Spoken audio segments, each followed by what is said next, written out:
مقبوضہ و آزاد کشمیر پاکستان اور دنیا بھر میں مقیم کشمیریوں نے ممتاز کشمیری رہنما محمد مقبول بٹ کو آج ان کے 41ویں یوم شہادت پر شاندار خراج عقیدت پیش کیا۔ بھارتی حکومت نے محمد مقبول بٹ کو حق خود ارادیت کے حصول کے لیے کشمیریوں کی جدوجہد میں اہم کردار ادا کرنے پر 1984 میں آج ہی کے روز نئی دلی کی بدنام زمانہ تہاڑ جیل میں تختہ دار پر چڑھا دیا تھا اور ان کی میت کو جیل کے احاطے میں ہی سپرد خاک کر دیا تھا۔ کل جماعتی حریت کانفرنس کے ترجمان ایڈوکیٹ عبدالرشید منہاس نے سری نگر میں جاری ایک بیان میں کہا ہے کہ مقبول بٹ کشمیریوں کی جدوجہد آزادی کی علامت ہیں۔ انہوں نے کشمیریوں کے ناقابل تنسیق حق کے خود ارادیت کے حصول تک مقبول بٹ کے مشن کو جاری رکھنے کے عزم کا اعادہ کیا۔ غیر قانونی طور پر نظر بند کل جماعتی حریت کانفرنس کے رہنما مولوی بشیر احمد عرفانی نے جیل سے جاری ایک پیغام میں محمد مقبول بٹ کی میت کشمیریوں کے حوالے کرنے کا مطالبہ کیا۔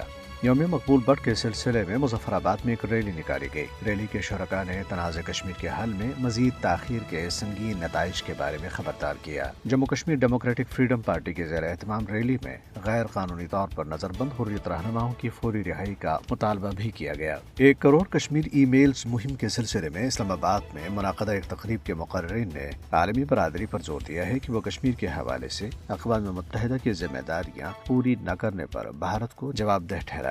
مقبول بٹ کی یوم شہادت پر کشمیر کونسل یورپ کے زیر اہتمام برسلز میں ایک کانفرنس کا انعقاد کیا گیا۔ تریس قابض بھارتی فوجیوں نے پلوامہ، کپواڑہ، راجوری، پونچھ، ڈوڈا اور کشتواڑ اضلاع میں محاصرے اور تلاشی کی کارروائیاں تیز کر دی ہیں۔ ان کارروائیوں سے مقامی لوگوں میں شدید خوف و ہراس پھیل گیا۔ ضلع راجوری کے علاقے نوشہرہ میں ایک بھارتی فوجی گولی لگنے سے شدید زخمی ہو گیا۔ بھارتی وزیر اعظم نریندر مودی کے دورہ فرانس کے خلاف پیرس میں پاکستانیوں اور کشمیریوں نے احتجاجی مظاہرہ کیا۔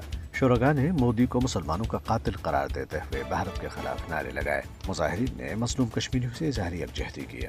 جیل میں مقید کشمیری رکن پارلیمنٹ انجینئر عبدالرشید نے بھارتی پارلیمنٹ سے خطاب کرتے ہوئے بارامولہ اور کٹھوعہ میں حالیہ شہری ہلاکتوں کا مسئلہ اٹھایا۔